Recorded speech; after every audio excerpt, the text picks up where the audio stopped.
Hello friends, welcome to Lithika சமையல். இன்றைக்கி நம்ம ரொம்ப டேஸ்டியான இறால் குழம்பு எப்படி செய்கிறதுன்னு பார்க்கலாம் வாங்க. நான் அதுக்கு 2 வெங்காயத்தை பொடியாக கட் பண்ணி வச்சுருக்கேங்க.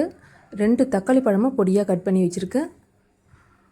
ஒரு உருளைக்கிழங்க தோல் உரித்து கட் பண்ணி வச்சுருக்கேங்க. 10 துண்டு முருங்கைக்காய் எடுத்திருக்கேன். 2 கொத்து கருவேப்பிலை எடுத்திருக்கேங்க. ஒரு கத்திரிக்காவை கட் பண்ணி வச்சுருக்கேன். 1/4 கிலோ அளவு இறாவை க்ளீன் பண்ணி கழுவி வச்சுருக்கேங்க. 10 பல் பூண்டை தோல் உரிச்சிட்டு இடித்து வச்சுருக்கேங்க. ஒரு நெல்லிக்காய் சைஸ் புளியை ஊற வச்சுருக்கேன். அடுத்து நம்ம குழம்பு எப்படி ரெடி பண்ணலான்னு பார்க்கலாங்க. இன்றைக்கி நம்ம மண் சட்டியில் தாங்க குழம்பு வைக்க போகிறோம். ஒரு 4 டேபிள் ஸ்பூன் கடலெண்ணெய் ஆட் பண்ணிக்கலாம். எண்ணெய் நல்லா காஞ்ச உடனே 2 கொத்து கருவேப்பிலை ஆட் பண்ணிக்கலாங்க. அடுத்து நம்ம இடித்து வச்சு பூண்டு ஆட் பண்ணிக்கலாங்க. லேசாக வதக்கி விட்டுக்கலாம். அடுத்து நம்ம கட் பண்ணி வச்சுருக்கிற வெங்காயத்தை ஆட் பண்ணிக்கலாங்க. தக்காளி பழத்தை இதுமாதிரி கையால் நல்லா பிழிஞ்சு ஆட் பண்ணிக்கலாங்க. ரொம்ப டேஸ்டியாக இருக்கும். ஒரு 2 மினிட்ஸ் நல்லா வதக்கி விட்டுக்கலாங்க. மண் சட்டியில் குழம்பு வைக்கும்போது ரொம்பவும் சுவையாக இருக்குங்க. கண்டிப்பாக நீங்களும் ட்ரை பண்ணி பாருங்கள். இப்போ நல்லா வதங்கிடுச்சு. நம்ம கத்திரிக்காவை ஆட் பண்ணிக்கலாம். கத்திரிக்காய் நல்லா கலர் மாறுற அளவுக்கு நல்லா வதக்கி விட்டுக்கலாங்க. வதங்கிடுச்சுங்க. இப்போ நம்ம இறாவை ஆட் பண்ணிக்கலாம். இறா நல்லா சுருள்ற அளவுக்கு நல்லா வதக்கி விடணுங்க. அப்போ தான் நமக்கு குழம்பு ரொம்ப வாசனையாகவும் சுவையாகவும் இருக்கும்.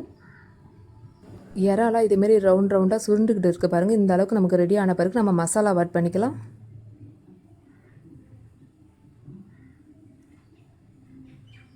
கால் டீஸ்பூன் மஞ்சள்தூள் ஆட் பண்ணிக்கலாங்க. 1 டீஸ்பூன் சில்லி பவுடர் ஆட் பண்ணிக்கலாம். தனி மிளகாய் தூள். அடுத்து வீடியோ எடுக்கும்போதே பவர் கட் ஆகிடுச்சிங்க.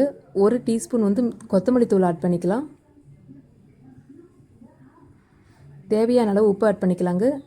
இப்போ மசாலாவெல்லாம் நல்லா மிக்ஸ் பண்ணி விட்டுக்கலாங்க. மசாலாவை நல்லா மிக்ஸ் பண்ண பிறகு நம்ம எடுத்து வச்சுருந்த புளியை கரைச்சி வச்சுருக்கோங்க. அதை நம்ம ஆட் பண்ணிக்கலாங்க. ரொம்ப நேரம் வதக்க தேவையில்லைங்க. ஒரு மசாலாலாம் மிக்ஸ் ஆகிற அளவுக்கு நம்ம வதங்கினா போதும். இப்போ நம்ம புளி கரைச்சல் தண்ணி நம்ம ஆட் பண்ணிக்கலாம். அடுத்து நம்ம கட் பண்ணி வச்சுருக்கிற உருளைக்கிழங்கு ஆட் பண்ணிக்கலாங்க. அடுத்து நம்ம முருங்கைக்காவையும் ஆட் பண்ணிக்கலாம். ஒரு தட்டு போட்டு மூடி ஒரு 20லேருந்து 25 நிமிஷம் நல்லா கொதிக்க வச்சுக்கலாங்க. 25 நிமிஷம் ஆகிடுச்சிங்க. நம்ம ஓப்பன் பண்ணி பார்க்கலாம். குழம்பு நல்லாவே கொதிச்சிருச்சு பாருங்கள். இந்த அளவுக்கு நம்ம பபிள்ஸ் விடணும். அப்போ தான் நமக்கு குழம்பு ரெடி ஆகிடுச்சுன்னு அர்த்தம். ரொம்ப சுவையான கிராமத்து ஸ்டைலில் இறால் குழம்பு நமக்கு ரெடி ஆகிடுச்சிங்க. இந்த வீடியோ உங்களுக்கு பிடிச்சிருந்தா லைக் பண்ணுங்கள், ஷேர் பண்ணுங்கள், கமெண்ட் பண்ணுங்கள் அண்ட் சப்ஸ்கிரைப் பண்ணுங்கள். மறக்காமல் பெல் ஐக்கானை கிளிக் பண்ணுங்கள். நன்றி, வணக்கம்.